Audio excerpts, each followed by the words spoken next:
And away we go. Thursday edition of the show. All across America on SportsMap Radio. Worldwide on the SportsMap Radio app. And also available. You killed the music so soon. I was kind of getting into the beat, man. We gotta let it breathe a little bit, baby. Let it breathe. Busy show tonight.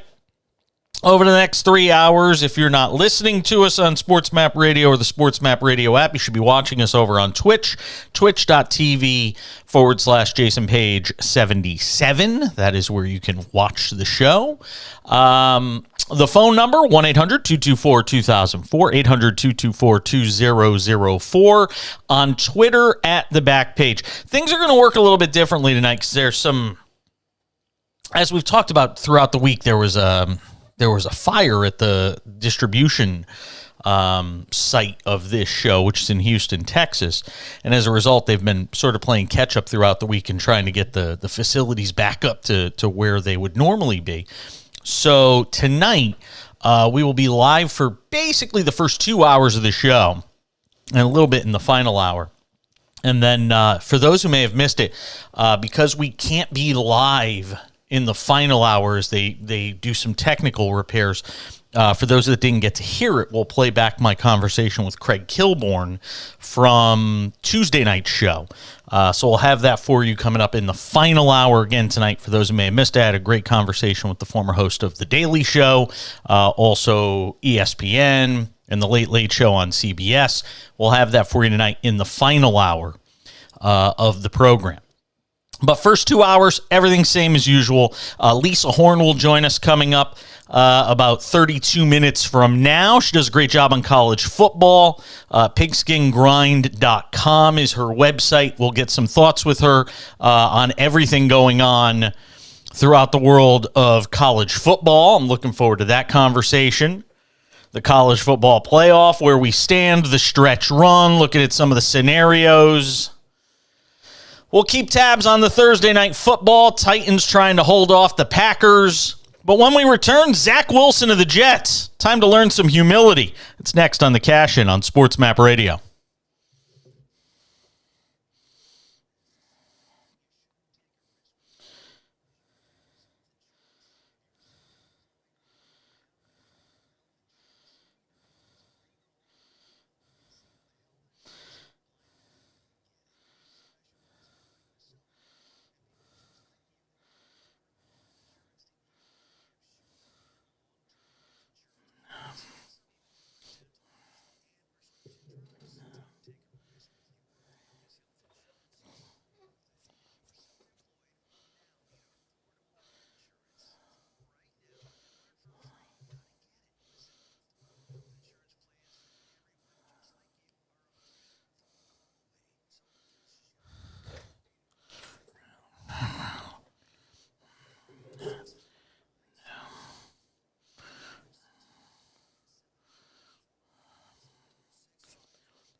Do do do do do do do do do do do do do.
Boy, how can you not be impressed with the Titans tonight? Yeah, you get the Packers coming off that emotional win at home against the Cowboys. Tennessee's all banged up. And they have gone into Lambeau Field tonight. And I'm not going to lie, they've surprised me. I thought Green Bay would win this game. I even gave it as a bonus pick to our Pages picks that we give out on Friday. I mean, you got Derrick Henry throwing touchdown passes. You're like, Christian McCaffrey, watch this. Boom. Throwing touchdown passes to Austin Hooper. 20-9 Tennessee. Late stages of the third quarter at Lambeau Field. A Lambeau Field where they were booing the Packers as they left the field at halftime. Yikes.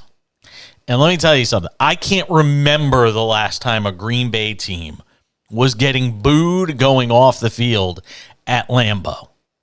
I mean, it's about as bad as it can get right now for this Green Bay Packers team. And again, if they lose tonight and drop to 4-7, I mean, you could start to write off the season. I mean, they basically need to pull an inside straight right now. If they lose this game, they basically got to pull an inside straight to make the playoffs. We'll get into all the scenarios a little later on. We'll wait and see what happens in the game first. I don't want to count out the Packers because they are Green Bay, and we always try to show deference to the great ones. And for so long, that has been Aaron Rodgers. But at this point, you have to start wondering if that Lambeau magic, that Aaron Rodgers magic, has simply run out. And if his time is up in Green Bay. I thought he bought himself some time with that win against Dallas last week, but we'll have to wait and see. I don't normally start the show with the Jets because normally we would say in most seasons, who cares about the Jets? They're bad. They're on their way to another pick near the top of the draft, but it won't be the top pick because they can never suck badly enough. They don't even know how to lose and tank properly. But this year, the Jets have been something out of the ordinary, and that's actually pretty good. They're 6-3, and with a win this week against the Patriots, even though they're not going to win that game, but if they were to win that game, you'd be talking about a scenario where the Jets are actually in first place when you break down all the tiebreakers and everything. They'd be in first place in the AFC East after week 11 of the season. I mean, that's pretty remarkable when you think about where this franchise has been over the last several years. And in Robert Saleh's just second year, and really the first full year, even though he hasn't really started every game because he missed the first few weeks of the Zach Wilson era. I know he played a little bit last year too. And I still don't buy the Jets. I'm still not there yet. I still don't think Wilson has done enough offensively for this team yet. I still question whether or not you're going to be able to win games with him. But all that being said, here they are at 6-3. And apparently Zach Wilson's got a bit of a chip on his shoulder. Oh, yeah, did you hear about this? Oh, yeah, Zach Wilson got a big old chip on his shoulder. Thinks he's getting short shrift, so to speak, from the New York media. He's going after his critics, even, after basically 3 awful performances against the Patriots in his career. And mind you, it hasn't been a long career. But all 3 times he's played the Patriots, it hasn't been very pretty. But now Zach Wilson wants everybody to know, well, he's a little better than you think he is. He's been questioned about the fact that he hasn't been very good over a few starts, or he might be a little thorny at the idea that he didn't play that well earlier in this season against this same Bill Belichick coached New England Patriots team. Talked about his emotions from the previous New England game. Said Thursday, I thought they were good emotions. I mean, I was frustrated. I still believe that nobody outside of the building knows what they're talking about. The us against the world mentality. Nobody believes we can do it. Well, because you haven't. So why should anybody? We go based on track records. You know what the track record of the Jets is? It's crappy. You know what Zach Wilson's track record against the Patriots is? It's crappy. So, of course, we don't believe in you. Go and prove it on the field. Don't talk about it in the press. And then you get Robert Saleh, who's, of course, I'm taking names. Taking names. I don't want those bandwagon jumpers rooting for us once we're good. You should be happy if anybody roots for you, because even in a year where you're finally good, you're still the second best team in your own building. Shut up. Go win something. We're gonna be good. Taking names. Taking receipts. Great. You're still the second best team. It's so funny, this dynamic between Jets fans and Mets fans when it comes to how they deal with the press in New York, that chip on their shoulder. You know, the Mets, they can never be the Yankees. They can never be the Yankees. Idea of a successful Mets season, I say it all the time, it's any season where the Yankees don't win a World Series. That's a successful season for the Mets. Because they can never beat the Yankees. They can never be better than the Yankees. And now you got the Jets with that same mentality. Because they can never be better than the team that plays in the same building as them. Robert Saleh says they're holding Zach Wilson hostage for a few bad plays. Well, guess what? He plays at a position that doesn't afford you 3 awful plays. Like the picks he had in the first game against the Patriots. From a narrative standpoint, to try to attack a young man for 4 or 5 plays that are 4 or 5 teachable moments in my mind, I think we're missing the big picture on it, Saleh said. That's all. I'll give Robert Saleh the same advice. I get it. He's trying to stick up for his guys. I'm not faulting him for that. But this idea that it's the press's fault for simply reporting the fact that your team sucks against the Patriots, for the fact that you can't beat Bill Belichick, you never have as an organization, and maybe you are the guy to ultimately change that, but so far you're not. So shut up and win the game on Sunday. How's that? Try that on for size, Robert Saleh. Tough guy. Can't even beat the team in your own division. Do that first. Ugh. It's a huge game for the Jets. Funny part is, the Patriots aren't even that good this season, and they're only a game behind the Jets. And if the Patriots beat them this weekend, they're tied with them. 3 starts for Zach Wilson against the Patriots so far, including a game where he was hurt against them. He has 7 interceptions and 2 touchdown passes. So, yeah, excuse us for doubting you. The Jets haven't scored more than 17 points in the 3 games Zach Wilson has started against the Patriots. I don't necessarily feel like I have to prove anything. Like, last game didn't go great, and I have to do something different this time. Can you imagine a quarterback the age of Zach Wilson? I mean, this is remarkable. I mean, this is a remarkable statement from this young man. You know what I'll say? This is a remarkable statement from this kid, this 23-year-old, this wet behind the ears quarterback. It's just amazing. This kid that has started what? Has even started, 19 games in his career that he's played in? 19 games. I don't have anything to prove. I'm not talking about somebody that's won a Heisman. I'm not talking about somebody that's won a college football championship, a national championship. We're talking about a kid that's played 19 NFL games. And he's going to sit here and tell us he has nothing to prove. I got news for you, Zach Wilson. You got a lot to prove. Just try beating Bill Belichick once. Just once. And then come talk to me about what you do or don't have to prove. 1-800-224-2004, 800-224-2004. You want to tweet at the show? Go ahead and do it. At the back page. Hit me up there, at the back page. Boy, this Packer game got interesting in a hurry. It was 14-6 Tennessee at the half. Packers came out, got a field goal. Tennessee came right back down the field in just a couple of minutes and got a touchdown.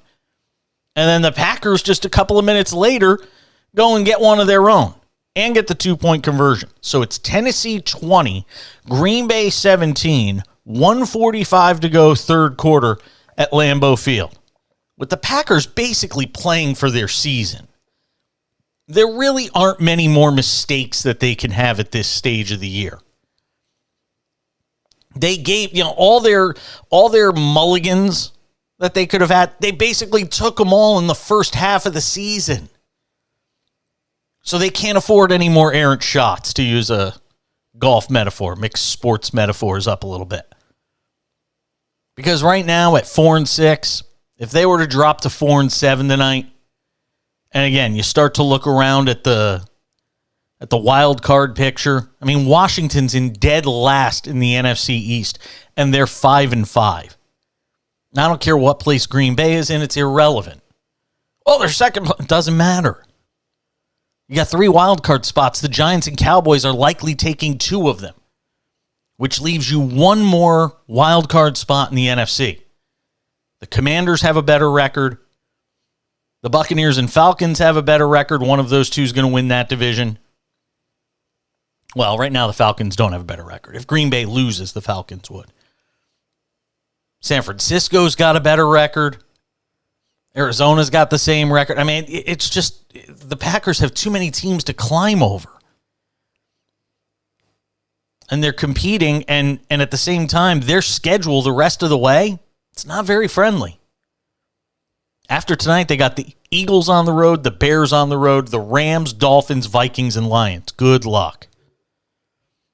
8 wins ain't going to get you into the postseason. And they've only got 4. We'll come back, talk some live betting on this Titans-Packers game. Maybe we'll even give you a pick. Stay with me. I'm Jason Page. This is the Cash In from SportsMap Radio.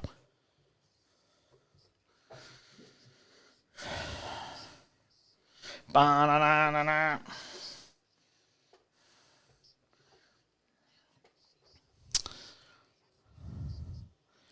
Hey, the Zach Wilson part of that segment where I talk about Zach Wilson, I want you to extract that part for the podcast. Okay? So we'll take that. We'll take the Lisa Horne interview and maybe one more segment. And that's about it.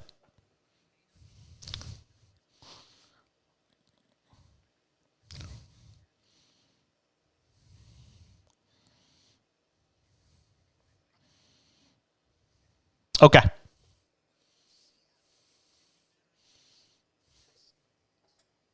Yeah, just make a note of it or whatever. That works. I know you guys are going to be down for a bit. You'll probably be on your way home. Yeah, I know. And they said it was going to last about 30 to 60 minutes, I think. Yeah.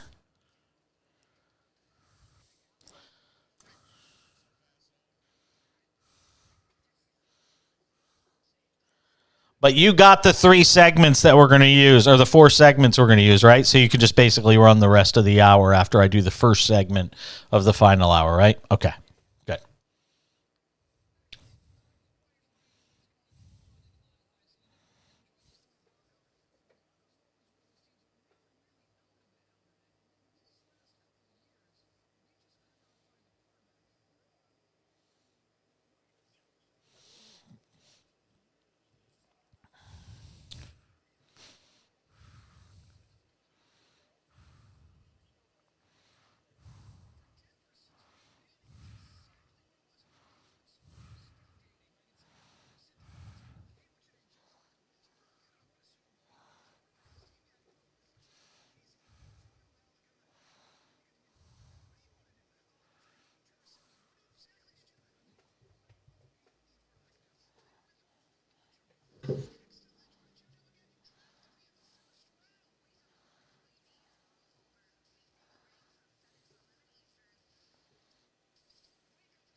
We got Lisa Horne coming up 13 minutes from now.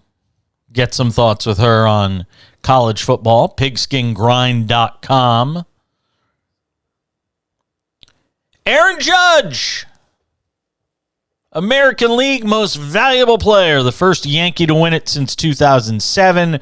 Congratulations to Paul Goldschmidt as well. Paul Goldschmidt, a first-time MVP winner, as is Aaron Judge. I wonder if Judge ever wins another, though. You know, he got his now, and obviously he's got a world of talent and the power and all that stuff, but I don't know how you do much better than that, and he barely was able to hold off Shohei Ohtani. I know he got 28 of the 30 first-place votes, but it's still, I mean, even with a historic season like the one he had, damn near won the Triple Crown. Luis Ariz decided to, basically sit it out for the last 3 weeks of the season. Oh, my hamstring. Yeah, right. Okay. Anyway, I don't know how you do much better than that. And Ohtani's going to be there every year. And it's almost as if, if Aaron Judge hits 45 next year, if Aaron Judge hadn't hit 62 home runs, I wonder if he would have wound up winning the MVP. If he had hit 55, if he had gotten stuck in September and hit 55 home runs, I don't think he wins the MVP. I think the 62 got him there. Because there were that many people that were trying to make the argument for Shohei Ohtani. Anyway, we'll get into that a little more in the next hour of the show.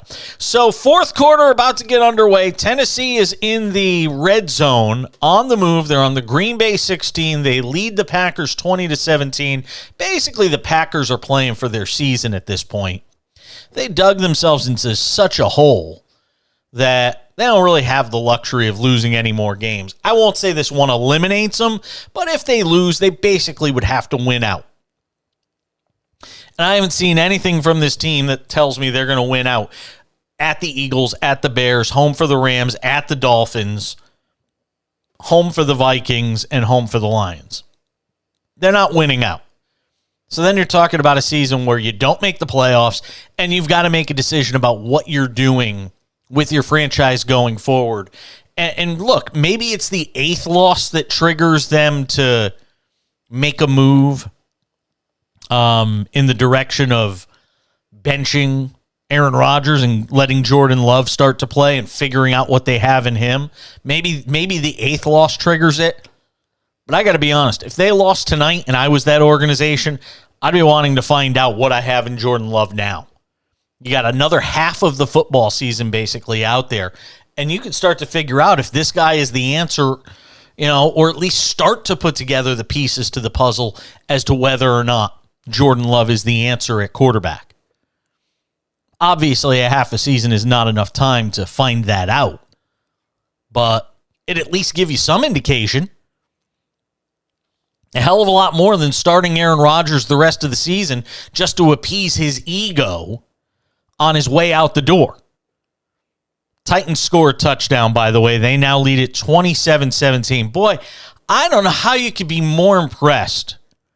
I don't think it's possible to be more impressed with Mike Vrabel and what he does with this team.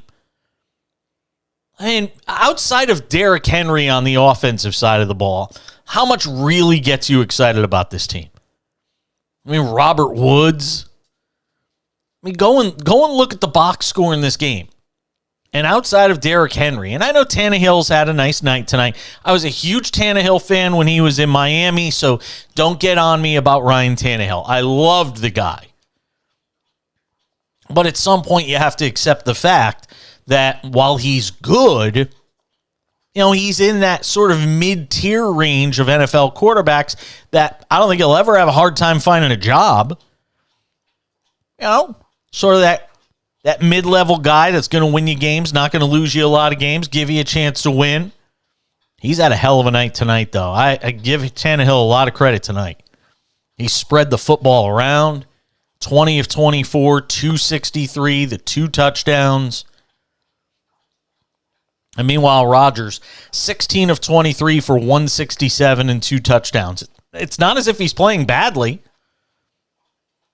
But Green Bay still not getting a lot of the running game. Aaron Jones, 9 for 33. You know, and when Randall Cobb, at the age of 432, is your leading receiver, it's also a bit of a problem. Christian Watson, couple of touchdown catches in the game. Following up on the performance last week with a few touchdowns against the Cowboys. Oh, man. It's just crazy to think the Packers are on the verge of dropping to 4-7. 800-224-2004, 800-224-2004. And again, you can tweet at the show at the back page. Live betting, Here's what it looks like. The Packers right now are plus 360 if you're looking for some value. You want to take a flyer on them trailing at home in the fourth. They trail 27-17. Packers plus 360 on the live money line. And they are plus 6.5 on the spread, on the live spread. And the total is up to 56.5. Oy vey. 56.5 between these two teams. And I don't think anybody anticipated we'd be talking about that kind of number. And who knows if we get to it or not. But the fact that that number is even in the realm of possibility between these two teams is a bit of a surprise on a night where you had the wind chill at 14 degrees. It is not comfortable football playing conditions. And the Packers facing a big third down here early in the fourth at their own 26. And it's now a fourth down, and they're going to have to punt it away, trailing 27-17, and they have not been able to stop Tennessee. Every time Tennessee's touched the ball in the second half, I think they've scored. I believe so. So you've got a situation right now where Green Bay can't stop Tennessee. Green Bay can't get its defense off the field. In the first half, I think the time of possession was basically 2-1 in favor of the Titans. So you've got a Green Bay defense that's basically gassed at this point, and you've got all the makings of Tennessee basically putting this game away on this next drive potentially, unless the Packer defense can do something special. Plus 560 now for the Packers on the live betting line. It jumped up. Now it's plus 500. So if you believe in miracles and you want to go throw some money on the Packers, knock yourselves out, I would not recommend it. If anything, I would probably lean towards the over now on the total at 54.5. Matter of fact, let's give that as our live bet. Let's give that on the live bet right now. Our live bet for tonight's game is over 54.5. Go get it right now. Because I think we're talking about Tennessee getting another score here. You get a garbage TD or a garbage score from the Packers, and all of a sudden you're right there at that 54.5 number. Stick around. We're back with Lisa Horne from pigskingrind.com. We'll talk some college football with her. College football playoff scenarios, all sorts of stuff. Coming back on the Cash In, SportsMap Radio.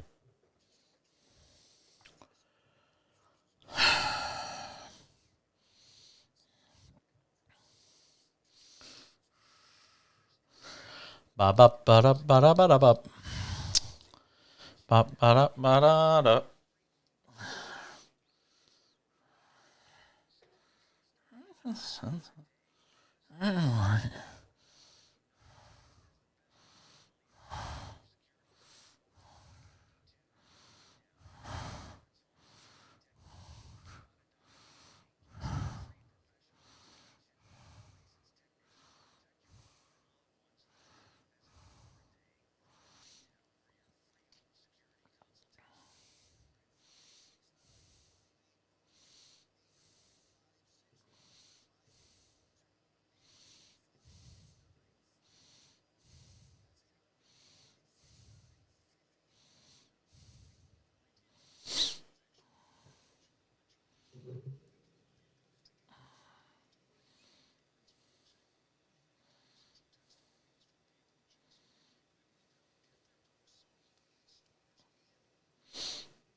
We roll along on this Thursday edition of the show.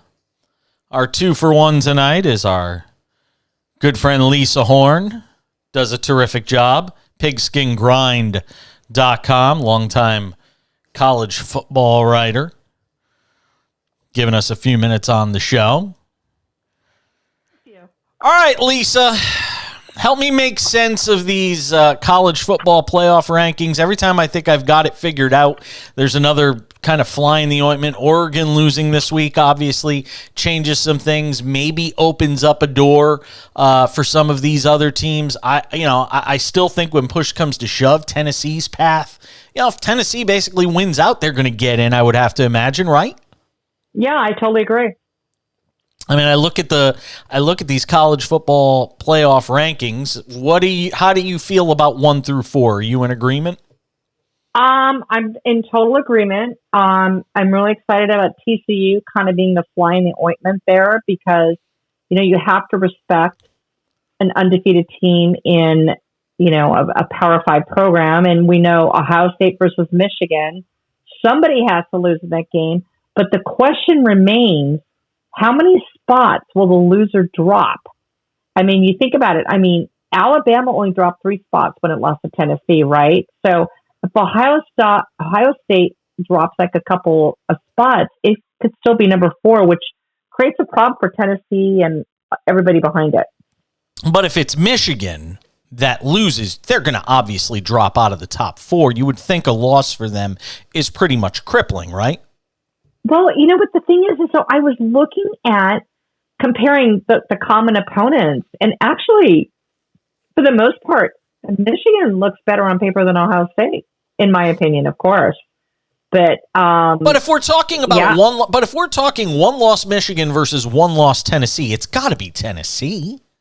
Well, because everybody loves the SEC. I mean, if you have to look at the rankings, there are 2 SEC teams with 2 losses that are in the top 8.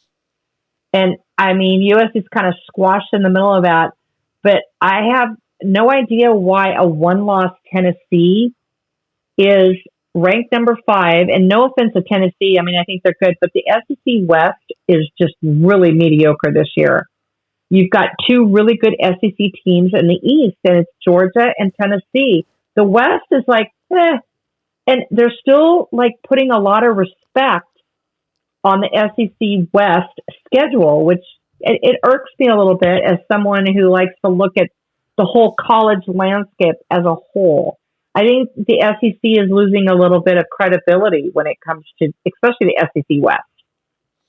Talking with Lisa Horne, PigskinGrind.com, does a great job on college football, giving us some time on the cash in here on SportsMap Radio and the SportsMap Radio app, also on Twitch, Jason Page 77 if you want to watch us there. If USC, it's crazy, but here we are now with USC and UCLA this weekend. Can you find a path into the top 4, minus an anvil falling on everybody, that gets USC into the top 4? I do. I mean, I think, first of all, I'm honestly, someone asked me to predict the score, and I was like, I think that's crazy. UCLA 45. Yeah. I mean, neither team's defenses are very good, but you have to look at what is the whole point of winning a college football game? It's to score points, more points than the other team. If that's the key, then USC has a path, especially if they go 11-1 and then do what they have to do. But it's so funny. I mean, I'm trying to put my finger on the pulse of this game. UCLA fans are totally convinced that USC is going to kick the you-know-what out of them. And USC fans are terrified because of the defense that USC's put on the field that UCLA is going to beat them. So at this point, I think the first team to 50 wins. And because Ohio State and Michigan, somebody has to lose. I think TCU wins out. I still don't think Tennessee's going to get the same respect as Georgia. LSU and Alabama are going to drop, even though they're the SEC West. I'm sorry, but you have 2 losses. A 1-loss USC should leapfrog you. I think USC will get in there. Can I pull a complete 180 here? I'm gonna throw a curveball at you. Nothing college football playoff related, but I want to remember to talk to you about this before I get off the air. And I'm a little bit biased here because I'm originally from the state of Connecticut. But if you had told me that Jim Mora would have UConn bowl eligible in his first full season, with where this this program has been, since Randy Edsall basically left the first time around, and took off for Maryland after getting them into a BCS bowl game at the time. I think it was the Fiesta Bowl out in Arizona against Oklahoma. If you had told me that after everything that's going on with this program, I mean, the doldrums that they've been in, that now we'd be talking about a UConn team that's bowl eligible, potentially win 7 games this year, just beat Liberty on Saturday, I would have had you urinating in a cup. I would have had you tested. I mean, it's insane what he's been able to do in the first year. Talk just for a moment about what Jim Moore has been able to do with UConn. Okay, so I tweeted this last week, but there is no way in HE whatever that Jim Mora should not be in the conversation for Coach of the Year. And I know a lot of people go, oh, big deal. But you know what? UConn was one of the first teams to become bowl eligible. I'm like, really? UConn? I mean, Storrs, Connecticut. I am so excited for UConn because, I look at them more as a basketball school. And I remember back in the day, UConn actually, I think they went to the Fiesta Bowl. I couldn't remember. But they lost a lot of money because of how much it cost them because they couldn't sell out the stadium and they were on the hook for the seats. But for Jim Mora to do what he's, what UConn, I can't remember the last time they were both, it was like in 2015 or something. This is huge. And he is one of the guys that is going to make my Coach of the Year list, as well as some other guys like Hugh Freeze, Liberty, James Madison's Kurt Signetti, and even, you know what, the winner of Ohio State, Michigan, whoever that is, I'll put them in there. But I look for coaches that have made a huge difference. And Jim Mora, bless his heart, UConn, I'm all in. I'm all in. The guy should be on the top 5 Coach of the Year. Definitely. Yeah, I agree. Lisa Horne joining us, pigskin.grind.com. I had to get it in because it's easy to talk about, the big stories and the popular stories, but at the same time, people need to recognize, because I honestly thought, up until the point where they went and got Mora, I thought there was a chance they were going to fold the program or go back to 1AA, FCS or whatever. I actually thought there was independent land right now. They're in that. They're in that independent. I remember when Idaho was there, and all of a sudden Idaho is no longer in FBS. They're on the cusp of not even becoming relevant in FBS, and here they are. They're freaking going bowling. Good for them. Yeah, and like I said, they could get a 7th win if I think they have Army in their final game. Which is a possibility because Army is not up to snuff this year. No. So, yeah. It's amazing. Yeah, no, I thought it was something that they deserved a little bit of love in this segment because not a lot of people are obviously going to talk about it with all the big boys that are out there. But the win against Liberty was certainly impressive. I don't know how he does it. They have no quarterback. They have no quarterback and whatsoever. Liberty, and people keep saying, oh, Liberty. I'm like, hey, you know what? Liberty is a tough out, man. Every time I see a school playing Liberty, I'm like, yeah, good luck with that. Hugh Freeze has got him dialed in there. I like Liberty. I would not want to play them as my non-conference schedule. Is there any two-loss team that you could see getting into the playoff? Is there no possibility at all? Nope. Notice I just said really cool. No, because there's too many undefeated teams, and I think that I think TCU wins out. I think Georgia's going to win out. I'm not sure on USC. Not Oregon, but Ohio State, Michigan.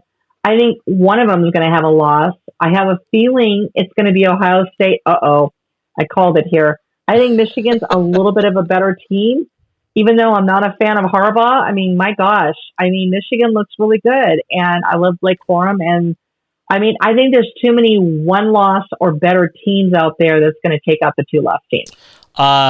not to go dark here, but I don't think we could talk about college football without talking about what's going on at Virginia right now. Yeah. What's the consensus amongst people you talk to around the college football world in terms of, from a football standpoint, from a, trying to deal with the tragedy of this, to sort of how to carry on the rest of the season, how Virginia is handling this situation? I think they've done a really good job. I mean, and they were smart to cancel the game. I mean, it's one of those schools that it's a smaller school in the ACC, and I think it was really appropriate that they canceled the game. I think they're going to take the approach that because they lost those 3 football players, and this is typical of a big school program, but they're going to sit there and say, you know what, these players will want us to win for them, right? And I think that's where Virginia is going to go. I don't think anyone's going to blame them. This is such a huge tragedy because it was the crime was allegedly committed by another player, and it's heartbreaking. Apparently, one of the players on the team went back in to help the other people. I mean, I can't even imagine what the families are going through. And I think as far as communication and how they've responded, Virginia has done an excellent job.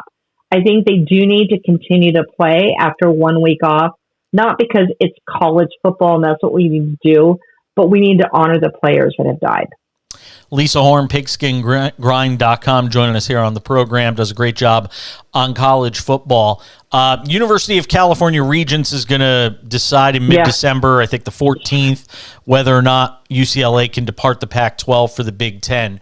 What is the rest of, does Cal come along at that point? And what's left of the Pac-12, after these teams leave? I mean, is it just a matter of time before, are they going to have to recruit, maybe teams from Mountain West? I mean, where do you go if you're the Pac-12 after these teams leave? Yeah, I think first of all, the fact that they're deciding whether they affirm, overturn, or just not have a say in the matter, if UCLA can leave in 2024, I have always taken I've had the position that I don't think they really can say one way or the other. Yeah, according to the council, their council, that the board has the authority to overturn the move. But I think UCLA is already gone. I mean, if they're $78 million in debt in college athletics, they need to do this to survive. So I think what's going to happen in the end is I think the Regents are just going to not have a position one way or the other. As far as the Pac-12, they'll probably get a San Diego State, maybe even a Boise State.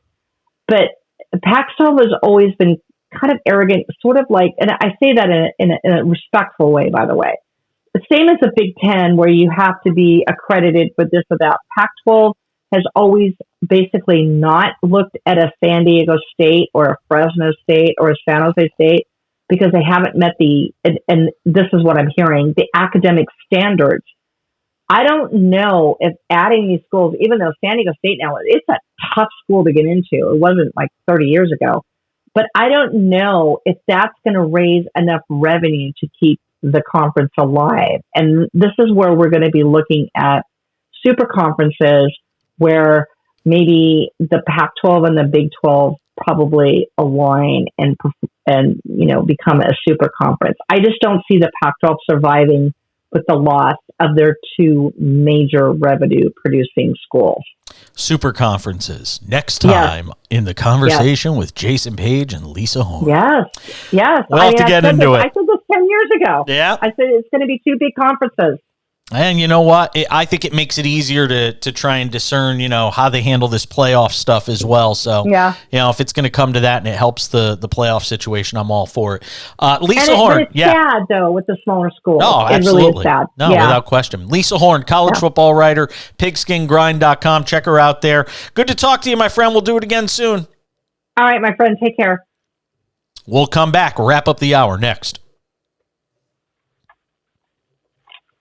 Thank you, Lisa. I always appreciate it, my friend. Be well. I'll talk to you soon. You too. Thanks. Bye-bye. Bye.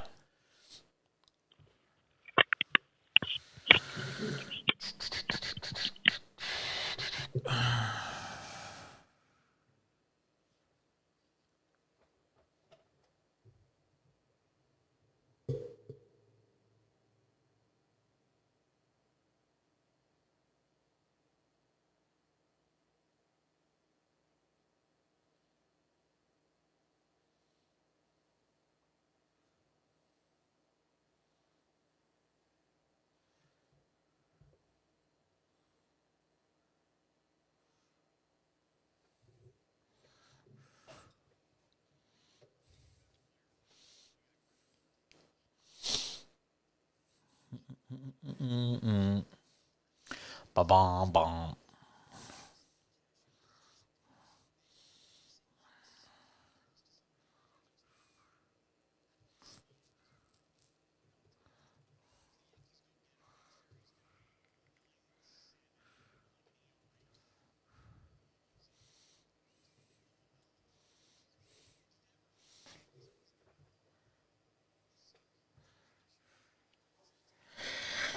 The cash-in.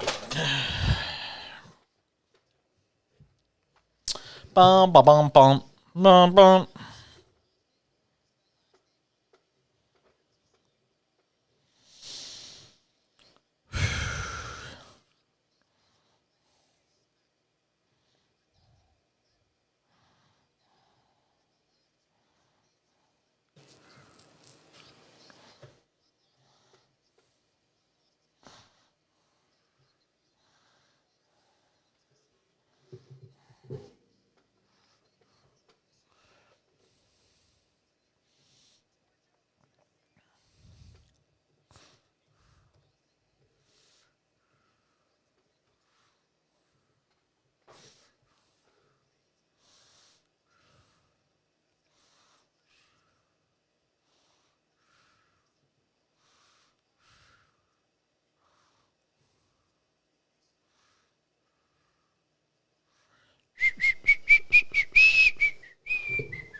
Getting set to put the wraps on hour number one. But before we do, we got to tell you about our friends at playfortickets.com. Go there now for your chance to play the Super Pick 7 contest for a chance to win 2 tickets to pro football's biggest game in Glendale, Arizona in February. You know what it is. 2 tickets to that game, airfare, hotel, and $50,000 cash. Free to enter, free to play at playfortickets.com. Every Sunday of the NFL season, including the playoffs, gives you a chance to win, and it couldn't be easier. Here's how you do it. You pick the correct side and totals on Sunday for 7 games. It's that simple. Use that football knowledge, your expertise, to have a chance to win 2 tickets to the big game in Arizona and $50,000 cash in your pocket. The only place to do it is playfortickets.com. Free to sign up, free to play. Go there now. Playfortickets.com. 21 and over to enter. Terms and conditions apply. Go there now. Playfortickets.com here on the Cash-In. Another hour right around the corner with an update on the Titans and Packers. Don't go anywhere. Lots more to do on SportsMap Radio and the SportsMap Radio app.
Did you call me?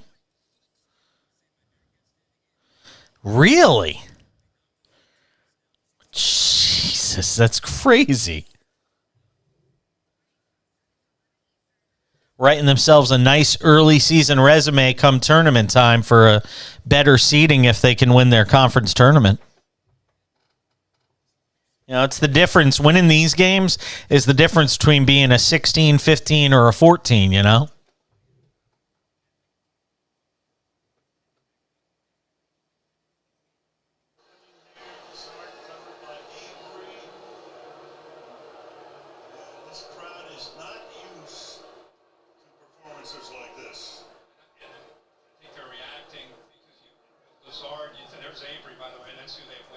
Wow.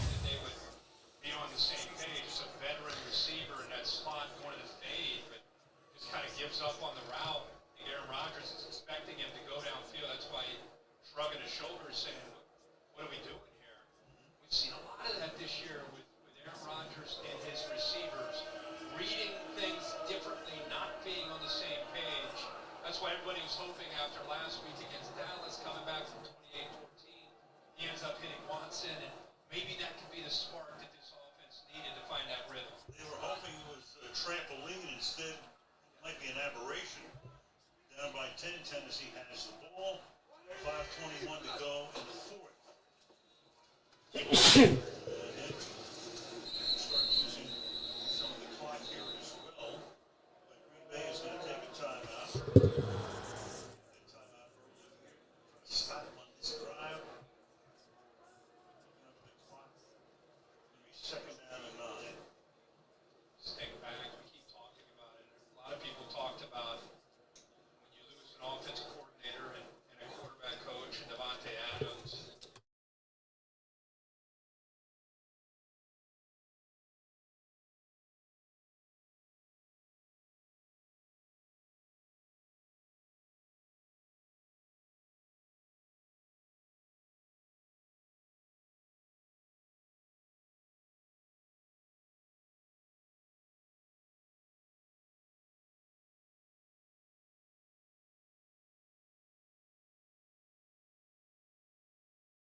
Another hour of the show starts right now. SportsMap Radio.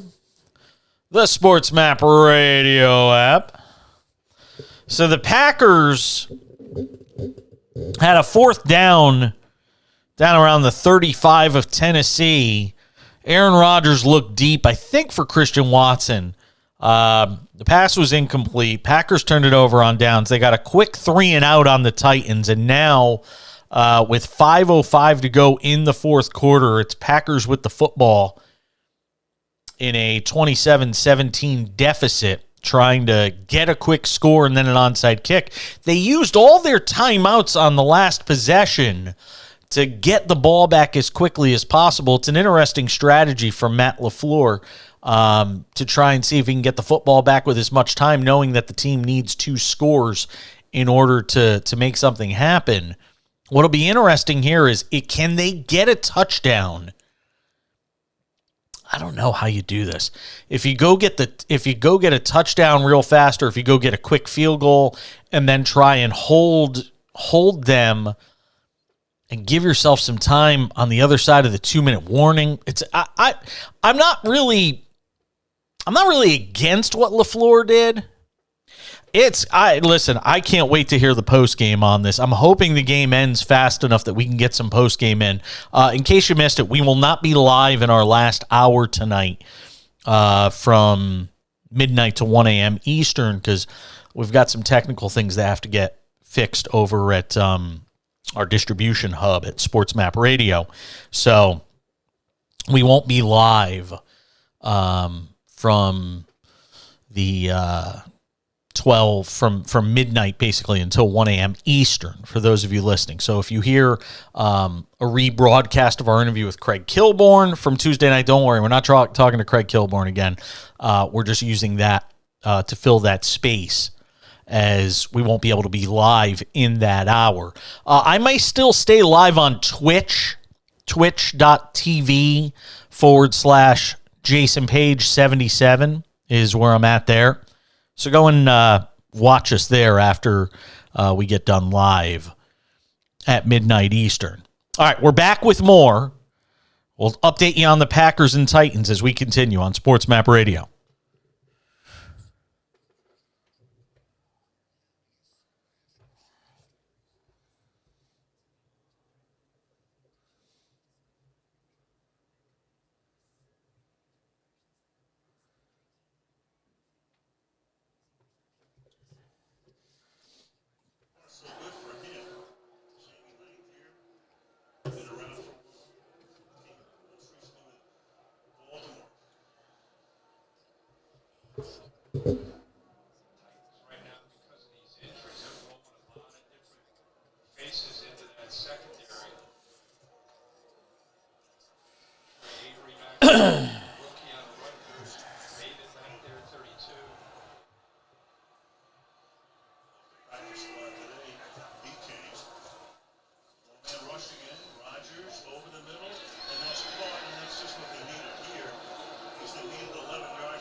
Receivers adjusting to a scrambling quarterback.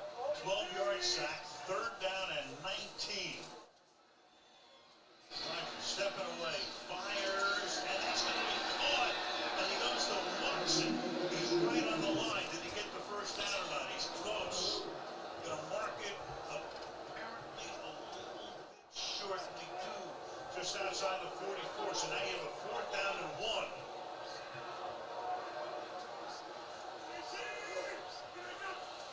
And they keep it alive. Jones with a naked eye, does it, that second thrust, does it do it? No, it doesn't look like he ever got there. If they put it down at that spot, the Tennessee Titans will be flying home with a victory. Wow. Right at Jeffrey Simmons, who, as you said, has had a quiet night, but here he is right here, eating up blocks, allowing... Wow. Wow. I mean, this Packer team is unwatchable right now. My God. It is over. Just stick a fork in this team. It's done. Put Rodgers on the bench. Let's see Jordan Love for the rest of the year. There's no sense continuing this charade. And that's what it is. You know, last week you're talking about a situation. You're talking about a situation last week where this team, came from, 28-14 down, whatever it was, in at home against the Cowboys, and they get the win. And that game was as much about the Cowboys figuring out a way to lose it as it was the Packers getting a win. But this is just bad. I'm watching this offense. It plods down the field. There's no big play threats down the field. You got Rodgers taking sacks, receivers all down running, long bomb routes like we're playing street football. And Rodgers running around trying not to get sacked. Then he does. It's unwatchable how bad this Packers team looks at this point. Enough's enough. I mean, somebody's got to be the grown-up in the room and stand up and say, we need to find out what we have in Jordan Love. It's clear that the chemistry is not there between Rodgers and this young group of receivers that has a couple of veterans mixed in, a Lazard and a Cobb. But it's time for Jordan Love. There's no point in continuing. This team's going to be 4-7. They did virtually nothing in the second half of this game. I mean, it's over. It's done. Amazing. 1-800-224-2004. 800-224-2004. And if you want to hit us up on Twitter, go ahead and do it at the back page. Again, on Twitter, at the back page. And look, this is it, Packer fans. Get ready. Your long winter, of football, it doesn't just go a couple months here. You're going to be in the football wilderness for a little while. And it's been a long time. If you go and look at the Packers, historically, and I could do it here real quick. If you go and look at the Packers' historic record and where this organization has been since, the start of, Brett Favre and what we know he meant, obviously, to that organization. There haven't been a lot of terrible years. Rodgers was hurt in 2017, so you got a lot of Hundley. He was banged up again a bit in 2018. They went 6-9 the last year of Mike McCarthy. But, I mean, you go and look. There's a lot of double-digit years. If you go all the way back to the days of Brett Favre, basically, go 93. And there have been a lot of really bad years. You're getting ready potentially for some lean years in Green Bay with the Packers. You just got to accept it. They're about to go to 4-7. This team was 13-4 last year. They're about to go to 4-7. I mean, 8-7, 7-9, 10-6, 10-6, 12-4, 11-5, 15-1, 10-6, 11-5. Go look at the years under Aaron Rodgers. You know, his first year, they were 6-10 that year. And there ain't been another year like this really during the Aaron Rodgers era. So it started on a sour note, and it's going to end on a sour note as far as the Aaron Rodgers tenure in Green Bay with the Packers. It's where we are, and you just got to accept it. It almost feels like to me this receiving core has sort of given up on Aaron Rodgers. He's given up on them. It's just the chemistry here is so bad. I feel like the situation has become borderline toxic, and part of the reason is Aaron Rodgers' behavior. I don't know if I said Favre. If I did, I apologize. I make that mistake all the time. But to me, it feels like this situation is so toxic at this point that there's no rescuing it. Rodgers is miserable. He has poisoned the well with these young receivers with his attitude towards them just 3 and 4 games into the season. Go host Jeopardy. Go do whatever the hell it is you want to do after your football career is done. It's over. It's over. It's not Matt LaFleur's fault. It's not. Yeah, if you want to point the blame in some regard towards management here, I don't have a problem with that. I'll be the first person to say, you know, in some regard, letting Devontae Adams go, Marquez Valdes-Scantling, let him go. You lose your offensive coordinator, Nathaniel Hackett. I mean, I get all of that. But as much as I talk about this all the time, the job of an owner is to put his management in the best position to succeed. The job of management is to put the head coach in the best position to succeed. And the job of a quarterback is to put his receivers in the best position to succeed. And it's easy to question Aaron Rodgers as it relates to his role in putting his receivers in the best position to succeed, because he didn't even go into the offseason workouts with these guys. You knew you had a fresh, young group of receivers. Where the hell were you? There's no question. You cannot say that Aaron Rodgers isn't culpable in this situation, because he is. And now the organization has to stand up, and I will say it again. The organization has to stand up and say, this is enough. Throw in the towel on the season. And I'll tell you another thing. You know, you start thinking about draft position and all this stuff, because, look, they're not making the playoffs. You're not making the playoffs if you are this Green Bay Packers team. So now if you're the organization, you have to start thinking, how do we give ourselves the best position to succeed vis-a-vis the draft? And you know what? That's going to mean a lot of pain over the final second half of this year. And again, something that this fan base is not used to. But the schedule's not kind to the Packers over the final, half of the season. The schedule's not going to be kind. They're 4-7 right now. Say it again. 4-7. And you look at the rest of their schedule, like I said, it doesn't. I thought this was a game that was winnable for them, that it was gettable for them. I bought in after the win against Dallas, but it's clear watching this game tonight, it is clear for all to see. This just isn't a good football team, plain and simple. And it is a final, 27-17. Tennessee gets the win. We lose on our live bet. But now here, I mean, look, you're 4-7. You've got the Eagles next week in Philadelphia. You're 4-8. You got the Bears the week after that. Who's even going to be the quarterback for that game, I think, becomes a question. If they get dusted against the Eagles at that point. You got to find out a little bit about Jordan Love this year. Maybe he can connect with these receivers. Give them a boost. Make them feel better. We're all in this together. Because I don't think right now there is a sense that this team is all in it together.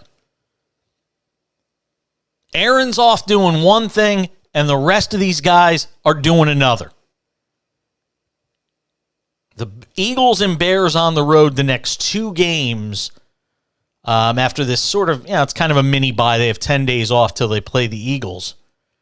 That's a Sunday night football game. Ooh. They've already been embarrassed once on Sunday night football, and it may happen again. Eagles, Bears, then the Rams, then the Dolphins on the road in Miami. And keep in mind, Tua Tagovailoa has not lost a game where he's been the starting quarterback this year and completed the game. Then the Vikings and then the Lions. I mean, is there 2 more wins on the schedule here? Maybe. Like I said, it's over. Even if he gave them 3 more wins, they're 7-10. It's done. And again, as an organization, you have to start moving on. We'll see what they do. You could either prolong the agony, prolong the process for Jordan Love, or you rip the Band-Aid off. You got a grumpy, belligerent Aaron Rodgers anyway. I don't think they owe him anything more than they've done for him. He won 1 Super Bowl. Great. Congratulations. We'll welcome you back in 5 years and we'll hang your number from the facade of the stadium. Great. They don't owe him another damn thing. He was talking about retirement last year. He talked about it going into the offseason, which means mentally he was already there. We talked about that with Nick Ferguson on the show last week. So his mind was already there. He's already checked out. So let's just complete the process at this point, shall we? You got a thought? What would you do if you were the Packers right now? I want to hear from you anywhere in America. 1-800-224-2004. What do you do if you are the Packers at 4-7? You've got 6 games left. What would you do if you were Matt LaFleur and this Packers organization as it relates to Aaron Rodgers? I want to know what you think. 1-800-224-2004. 800-224-2004. You want to hit me up on Twitter? Do it. At the back page. I can take it. On Twitter, at the back page. We'll come back. More to do in this hour. We'll try to see if we can get some post-game before the midnight Eastern hour. We're going to have to throw it to recorded programming from my show because of some technical things that we got to get fixed after a fire this weekend at our distribution center at SportsMap Radio in Houston. So I want to know from you guys in this hour of the show, what do you do right now if you are Matt LaFleur and the Packers as it relates to Aaron Rodgers? I say bench him now. Find out what you got in Jordan Love. 1-800-224-2004. It's the Cash In on SportsMap Radio.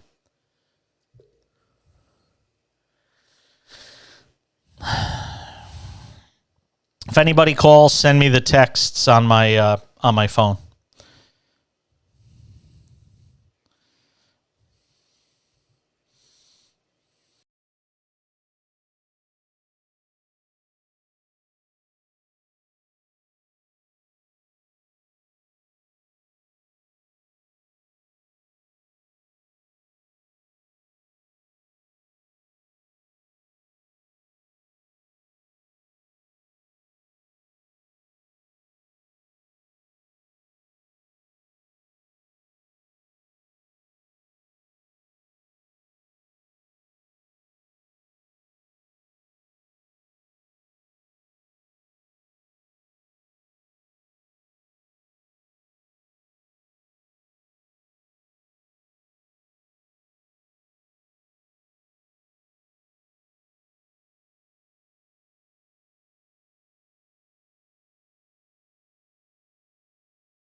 Packers at this point? Do you sit Aaron Rodgers or do you sit Aaron Rodgers? Do you continue to start him? Let me know what you think. 800-224-2004. And again, on Twitter at the back page. Because at this point, there's no point in continuing this if you're this Packers organization. You're 4-7. You are what you are through the first 11 games, and it's time to move on from Aaron Rodgers. Because I think he's already checked out mentally at this point. I don't see a lot of fight left in him at this point. Let me know what you guys think. Dave in Connecticut is first up on the Cash In tonight on SportsMap Radio. What's up, Dave? Dave, are you there? I don't hear Dave. Okay, let me know. Dave, are you there? We'll try and see if we can get Dave dialed up. All right, let's try now. Dave in Connecticut. You're on with Jason Page. Go ahead. I still don't hear him. Well, we'll see if we can get any post game. Sometimes these guys don't get to the podium in the fastest amount of time, and there doesn't seem to be an order in terms of how quickly guys get up to the podium. Sometimes the coach comes up first. Sometimes the players come up first. Just all depends on who's ready to go. Ariel in Texas is on with Jason Page on the Cash In on SportsMap Radio. What's up, Ariel? Talk to me. What's going on?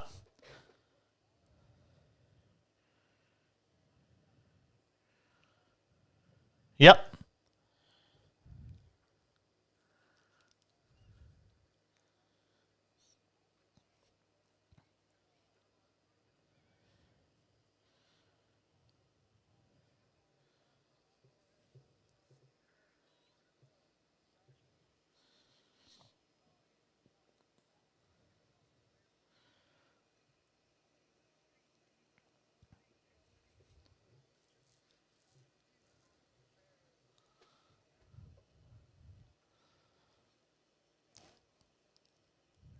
No, look, he's not, not that he's in terrible shape, and I appreciate the call, Ariel.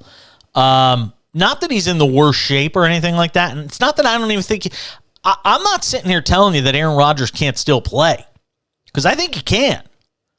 This isn't about whether or not Aaron Rodgers can play. It's about whether or not Aaron Rodgers is a good fit with this organization anymore. When Eli Manning's career was done with the Giants, he could have probably gone and played somewhere else if he had wanted to. He chose not to. It wasn't because Eli Manning couldn't play anymore. He was better at that stage of his career than his brother was. So it isn't a situation where, Aaron Rodgers can't play anymore. But there's no sense in continuing this toxic relationship between he and the Packers and this young group of receivers and tainting the well as this organization tries to move forward. It just doesn't make any sense for me. Dave in Connecticut, you're on with Jason Page on the Cash In. Go ahead. Yeah, I got you. Go ahead, my friend.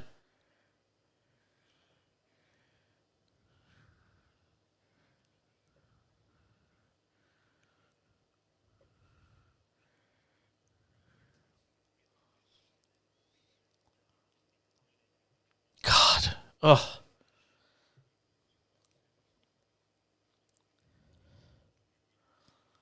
$50 is crazy, though. 50's just...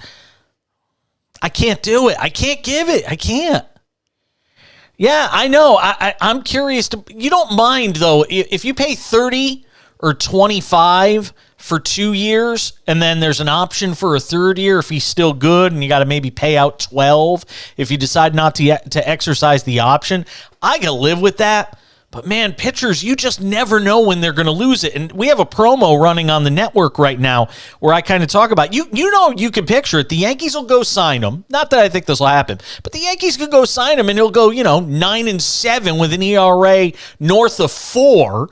And you're paying him all this money. It's too risky.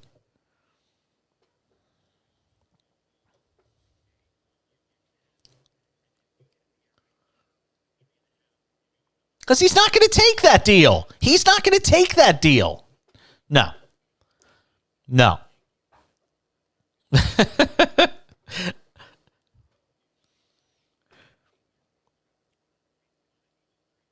Yeah.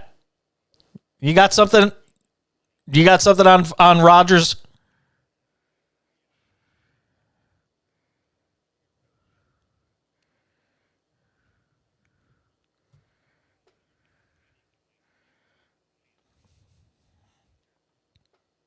That's right. Hey, listen, I think if he wants to continue playing, I don't know if he has the same hunger as Brady. I don't know if he has that same desire. Now, unless he wants to go show, hey, I'm going to stick it to the Packers and go play with the 49ers next year and prove I could still win with them on a team that's Super Bowl ready. Yes, I could absolutely picture that scenario if he decides he wants to come back motivated next year for a team like San Francisco. Absolutely.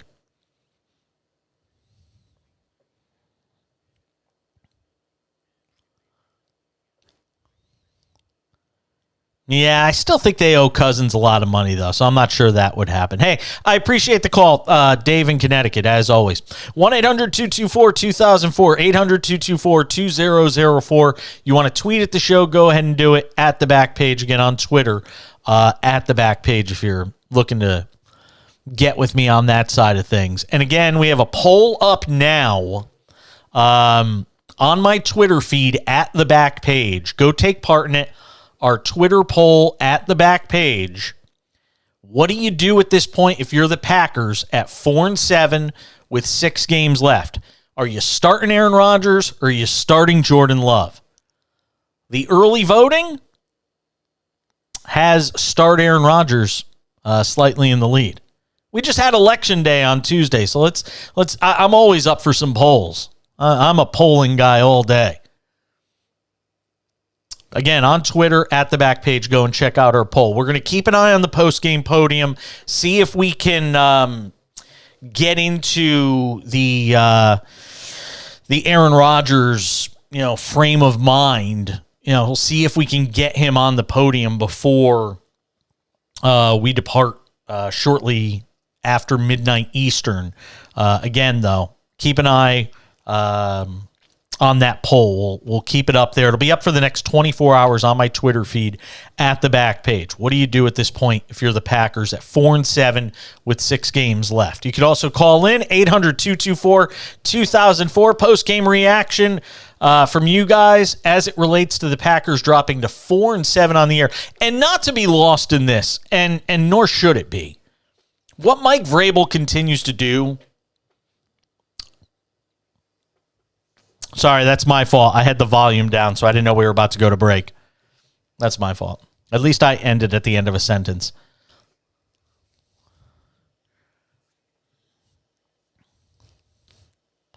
Okay.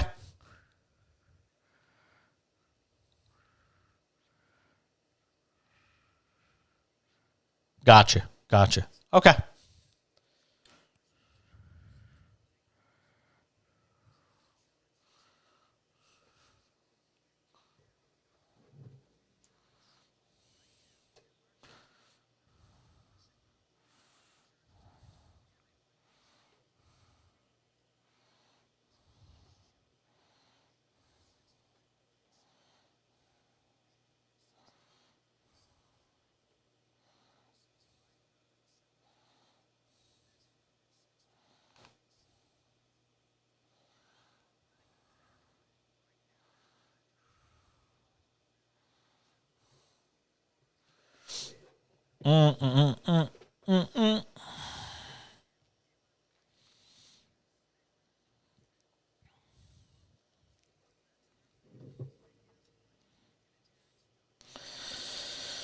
Let's see, YouTube.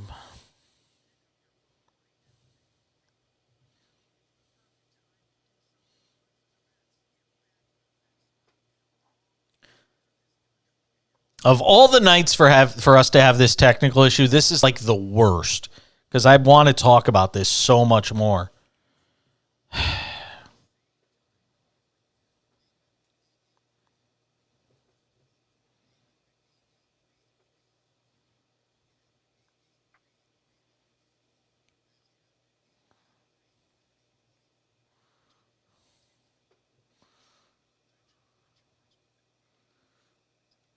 right, Packers website. Oh, Matt LaFleur is already talking.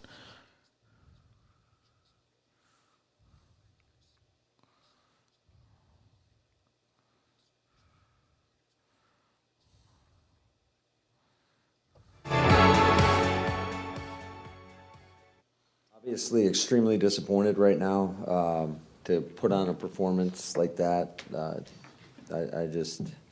don't.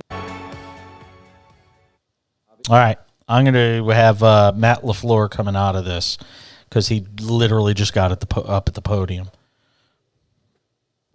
So we might get lucky and be able to get some Aaron Rodgers before the end of the hour.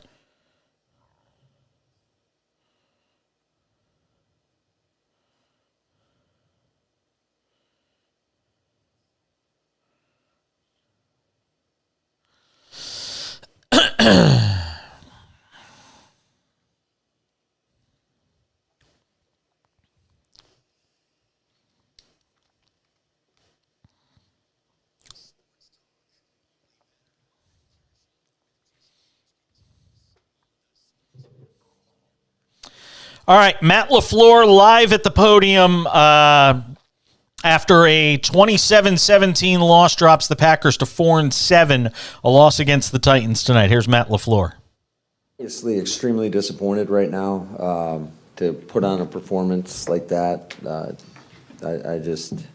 don't even know what to say. It was nothing like a few days ago, and that's why you're only as good as your last game. And every time you step out on that field, you got to go out and do it. And give credit to the Titans; they came ready to play. They were obviously more physical, and they made a lot more plays than we made, and just there was no consistency in terms of being complementary offensively and defensively. Obviously, when we needed stops, couldn't get them. And then when we needed to score, we were getting stops, we couldn't score and didn't take advantage of an interception, didn't take advantage of the return to midfield. So you can't do that against good football teams and expect to win. They don't have a ton of star power on defense, but what makes them so tough to run on? I just think they're big and physical, and they really commit to the run. And that's why I think a lot of teams have thrown the ball on them, because they trigger hard. The linebackers are downhill. They're ready to stop the run, and they want to try to make you one-dimensional. And then when we couldn't throw and catch to the level that we're accustomed to. So, it's give credit to them.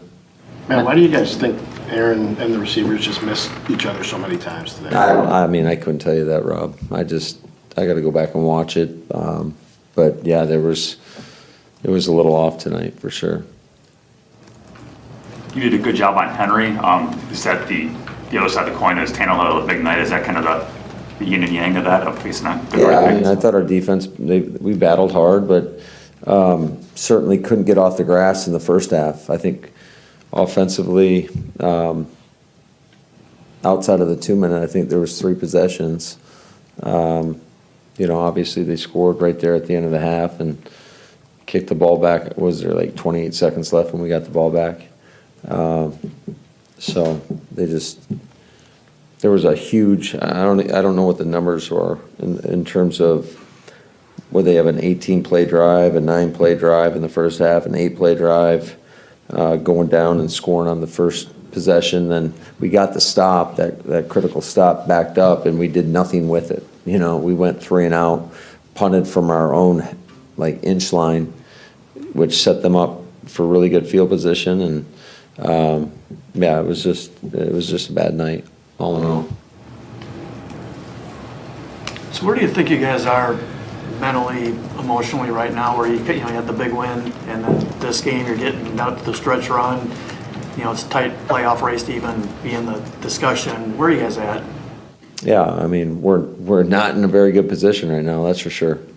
Like I told the guys, there's no margin for error, period. And it's not like, I know we got a really tough team coming up in Philly, so we're going to get back to work on Monday and try to make some of these corrections, because it's disappointing when you have, whether it's a coverage bust defensively, whether it's protection busts or any type of mistake in regards to the mental errors. That's extremely disappointing, especially where we're at in the season. And we're not, quite frankly, even when we are all on the same page, we're not executing to the level that we need to. And that's why, we're sitting here at freaking 4-7. Hey Matt, what do you hope you see when you bring the guys back in? What do you need to see from them when they come back after however much time you give them off this weekend? Yeah, there's got to be an urgency, and I challenged everybody in the locker room, including myself and the coaches. There's got to be something that every individual has something to work on and get better at. Again, just extremely disappointed right now. Matt, how much do you think, it seemed Aaron was shaking out the thumb more than he has been in past weeks. Did that play any role in the struggles of the passing game, you think? Yeah, I don't know. You'd have to ask him, Matt. All right, so there you go. Matt LaFleur, you could see, and if you can't see it, I can, because I'm looking at the video of him as we're simulcasting the video press conference here onto the show. This is a guy that's clearly frustrated at this point, and rightly so. And this team at this point is dead in the water at 4-7. There's no way you could have anticipated. You might have thought there'd be a rough patch early in the year with Aaron Rodgers trying to get on the same page as these receivers, but nobody could have anticipated it turning out this way. No way. No way.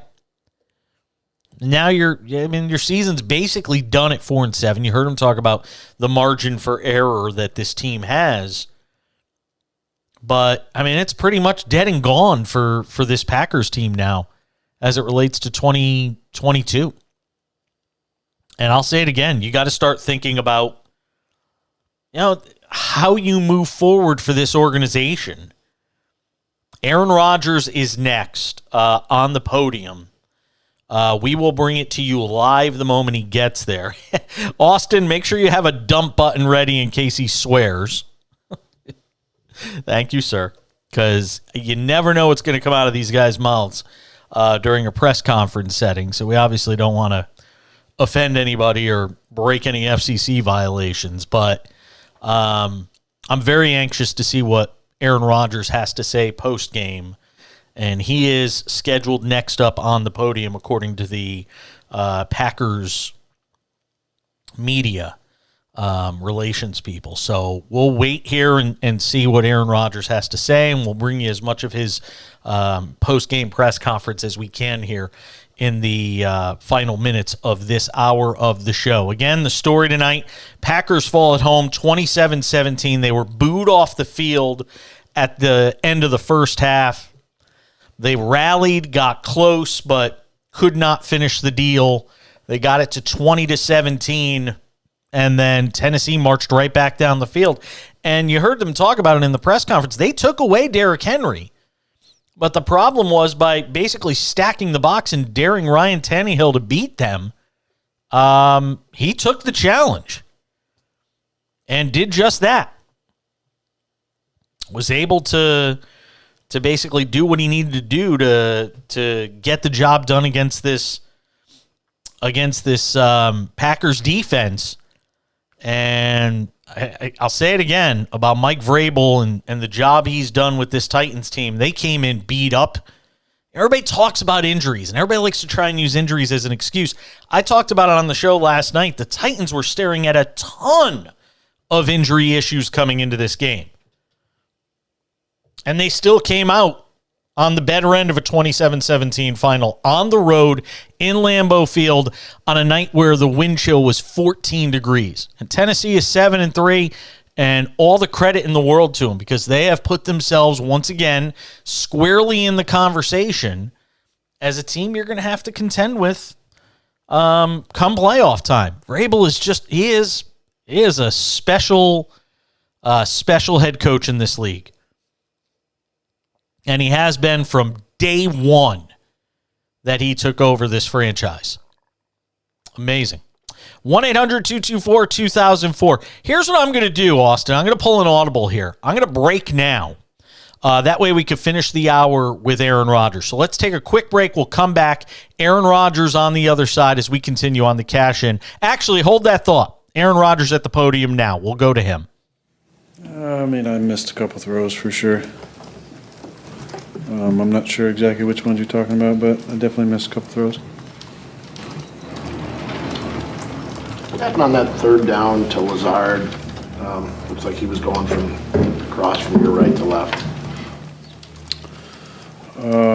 Yeah, I couldn't see exactly where the ball was. Had some people in my face, but I feel like I probably should hit that one.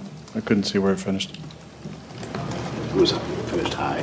High? Yeah, but Yeah. not that high. It seemed like it was close. Got to throw a better ball. What happened on the one to Sammy across the middle? Yeah, I just missed the throw.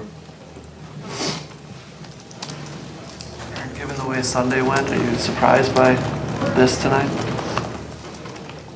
Well, I thought Ryan played really well for them. They stopped the run, gloved us in the back end. We knew this crew doesn't throw a lot of flags. So, combine that with, me missing some throws and us not capitalizing on a couple opportunities like Keyshawn's return there. Getting points there obviously hurt us, but we just never could kind of get over that hump and get the ball back with a chance to take the lead. Did you have concerns coming in about being able to run the ball on these guys, and what was the alternative if that wasn't going for you? Well, we felt, after last week, felt good about running the ball on anybody, but they've been averaging like 66 yards per game the last, 7 or 8, so I knew it was going to be tough. They're stout in the middle, good linebackers. Knew we got to throw it. We had obviously a lot more third and long situations today and just didn't convert enough of them. Where do you go from here, Aaron? Home. Okay. Well, as a team, after, again, I know we talk about a lot, and you won a lot of games here. This is a pretty rare spot for you. Yeah, season's not over. There's still 6 opportunities left. We got a tough game. Got to go to Philly. Hopefully we can, these few days, get a little healthy, refresh the mind, and then obviously we got to win these next games. Can you? Yeah, I don't see why not. What would you say the reasons would be that you can? If you don't, why can you win them? Well, I think last week showed us a lot, the possibilities. This week we just didn't play as complimentary on all 3 phases. You got to be excited about the way Christian's played the last 2 weeks. So, Kabi coming back today, I think, led us some receiving yards. That was a big jolt for us. As you guys know and have talked about, we need to run the football effectively to win, and didn't do that today. So, had to find a way, schematically or otherwise, to run it effectively. And when we got opportunities one-on-ones, we got to win one-on-ones. I got to throw the ball better than I did tonight. There's not a lot of margin for error for us, and definitely not when a team is stout, but it gives you some opportunities. Got to hit on those plays. You said after Sunday that you put the ball exactly where you wanted to pretty much on every throw. Yeah. What was the difference then tonight? Conditions, thumb, just not in what? I couldn't tell you, point to one thing. I'm not going to make excuses about my thumb. It's been the same since New York. I don't know. I got to go back and look at it. I felt like fundamentally I was, in a good spot. But just didn't have the same type of consistent grip and ball coming out the same way. I threw a lot of kind of wobblers tonight. So there was some wind, but just missed a few throws I should have had. Definitely the one to Sammy and And the one to Allen for sure. It's not often you get booed. What's it like hearing those? Not you personally, but as a group.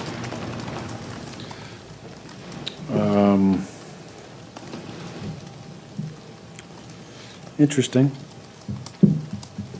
It's the best I can give you. That is a very telling remark.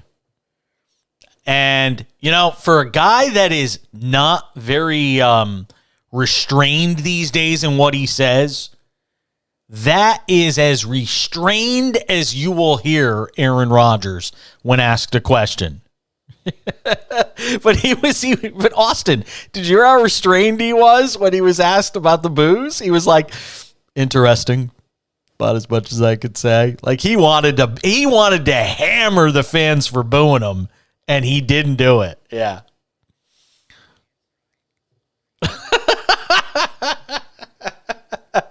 We're going to wrap up the hour next. Yeah, I was waiting for it. I'm sitting there going, oh boy, here it comes.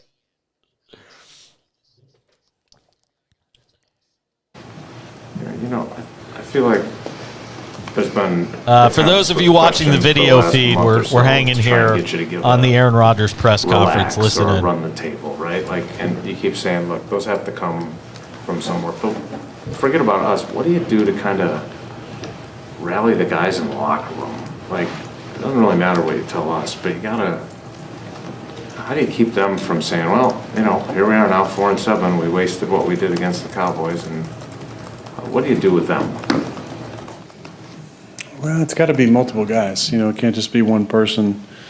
Otherwise, the voice kind of gets drowned out by the white noise of the standardness. So it's got to be multiple guys saying the same things. So it's a call to all the leaders in the football team, not just the 6 elected captains. But we got to play up to our potential. If we play up to our potential, we can win our last 6 games. I'm confident of that. Obviously, I got to play up to my potential. Tonight wasn't it. Amazon showed you on the sideline after Tennessee got the ball at the end and threw the pass, and you're bundled up and you look like you're staring kind of off into space. Maybe you weren't, but what were you thinking at the end there? Just about what could have been. The momentum that could have been with a win tonight. Frustration around a couple throws. Frustration around the opportunity that was in front of us to go to 5-6, to have great momentum going into this mini bye. That was probably it. How long does it take for the feeling that you have right now to wear off? We have a little extra time this weekend. Be an important time for all of us to clear our minds. I feel like tomorrow morning I'll be, after looking at this thing, hopefully putting it to bed, but a little more time on a short week to think about a loss like this. 2 more? What did you see on the play where he ended up taking the 12-yard sack play? I saw Randall get blindsided as I was about to throw it to him. We were just gloved down the field. I was trying to find a spot to get to get the ball somewhere. And I honestly didn't see whoever that was that sacked me until the last second. And couldn't get rid of it. You said a couple times about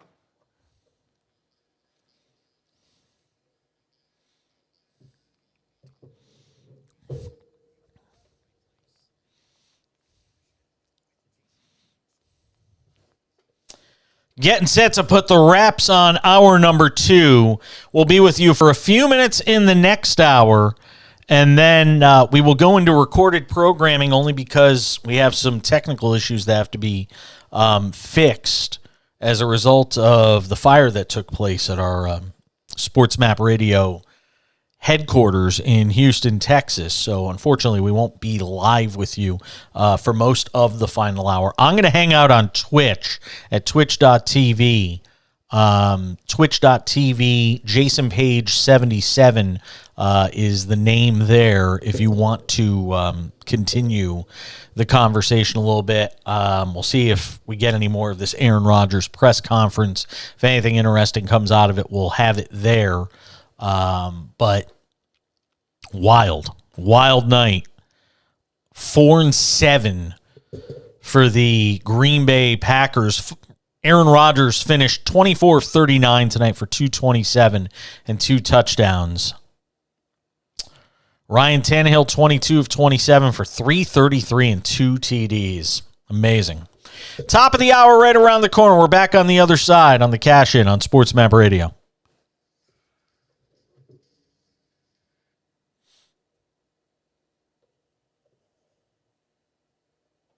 Would you have to call? Here's some more of Aaron Rodgers for those of you watching on the video stream right now. The beauty in the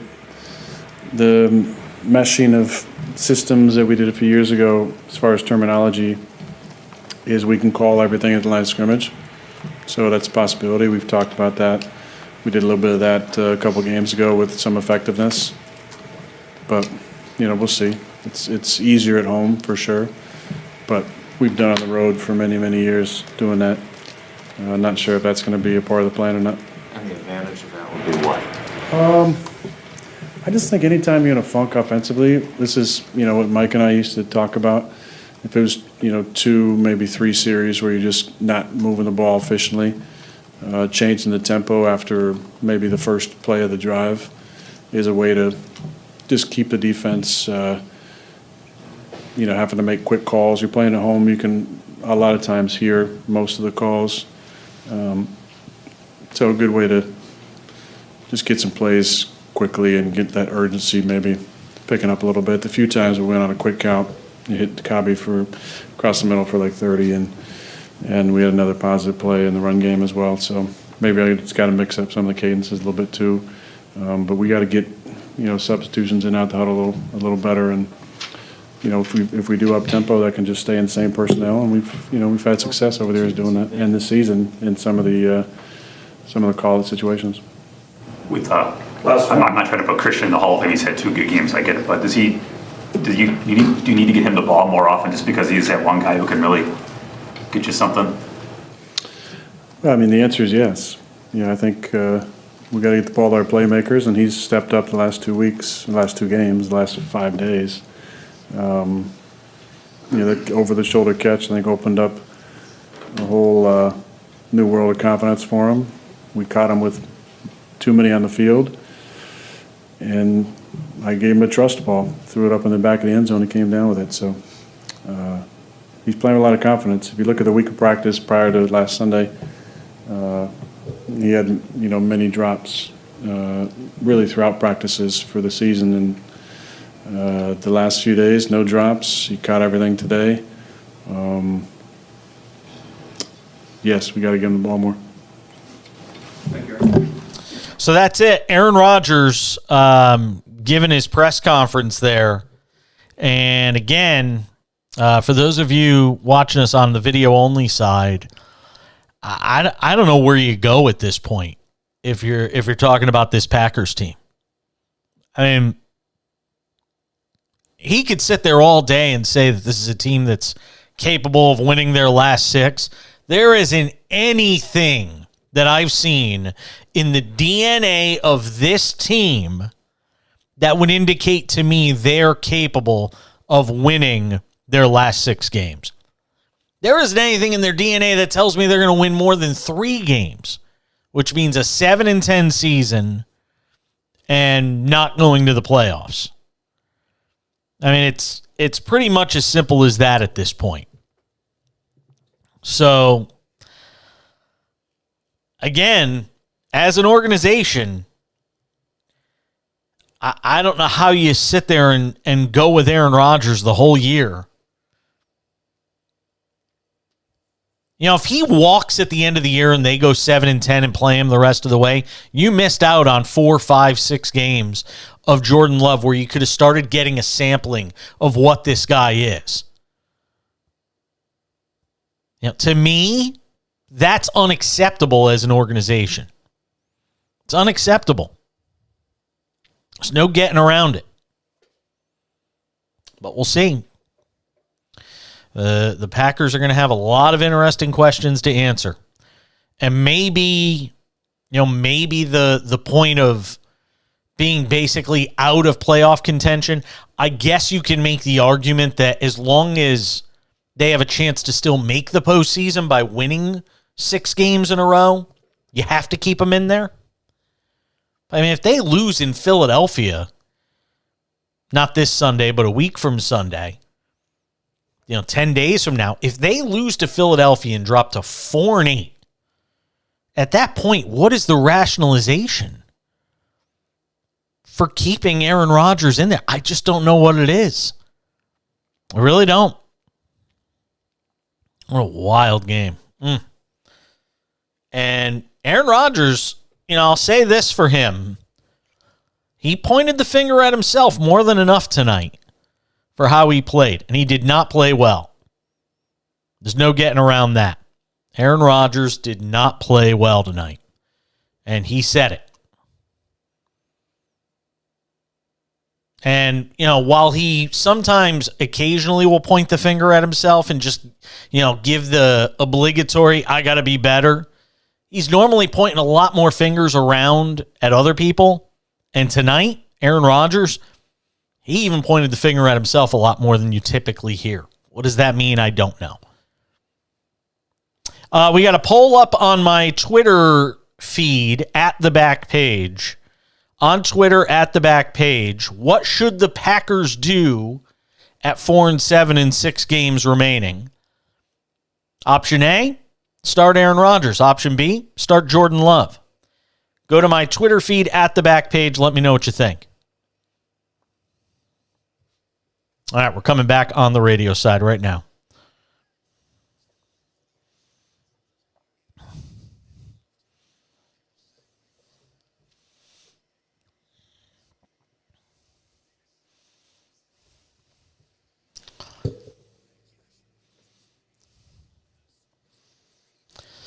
Final hour of a Thursday/Friday edition of the Cash In on SportsMap Radio and the SportsMap Radio app. Thank you for being with us. You heard from Aaron Rodgers in the last hour. We took his press conference on the video side in between the end of the hour and now. Didn't say much else, but look, he pointed the finger at himself plenty tonight, and that's something he has not been willing to do nearly as much in this miserable 4-7 campaign. And I mean, look, if you are the Packers at this point, you give them one more start. If they get blasted by the Eagles in week 12, I don't know what rationalization at that point at 4-8 you use for keeping him there. Maybe you wait until you're officially eliminated. If they wind up 4-9 and 8-9 is the best they could do. But you've got to have a breaking point here where Jordan Love is the starting quarterback for this team. You have to. There's just no getting around it. This organization has got to make some difficult decisions. And you know what? Look, these sorts of things rarely go the way of a Peyton Manning who walks out on top, or a John Elway who walks out on top, or a Jerome Bettis who ends on top. It wasn't pretty in New York with the Giants and Eli Manning. It was kind of sloppy in terms of the way they handled the end of his time there and then his eventual retirement. These things don't typically end, in a glorious fashion. But they've got to figure out the best way to handle this thing and let Aaron Rodgers leave with some sort of dignity rather than on the heels of, a 5-12 season or a 6-11 season. They got to figure something out. All right, that's going to do it for the live portion of the show. My conversation with Craig Kilborn will air for the remainder of the hour. We have some technical issues to work out. We will be back tomorrow night live at 10 p.m. Eastern. Until then, I'm Jason Page. Enjoy the Craig Kilborn interview, and we'll see you tomorrow on the Cash In on SportsMap Radio. All right. Are you good? Do you want me to hang out for a few minutes just in case? All right. I'll just hang out until you start the Kilborn segment, and then I'll drop off. Just in case anything happens with it, and you need me, I'm here. Okay. For those of you on the video side, well, you see Aaron Rodgers in the background behind me on the TV screen. Wow, what a night. What a night. Again, I think you're at a real inflection point here. If you are this, if you're this Packers organization, I think you're at a real inflection point here where you have to make a decision to stick with Aaron Rodgers or make the move to Jordan Love. You've got to figure out where you're willing to do that. Doesn't have to be tonight. Doesn't have to be tomorrow. Maybe it's not, against Philadelphia. But you got to do something here. Because the same old is not working for this organization right now. And that looked like on the podium tonight as befuddled an Aaron Rodgers as I've seen. We got a lot to talk about tomorrow on the show because we focus so much on this game tonight. But Kyrie Irving is reportedly getting set to return to the Nets on Sunday. We'll talk about that tomorrow on the show. We'll have Paige's Picks. A Friday edition of the show always means Paige's Picks, so we'll have that for you guys. And again, don't forget, go to my Twitter feed at the back page right now. Take part in the poll on my Twitter feed.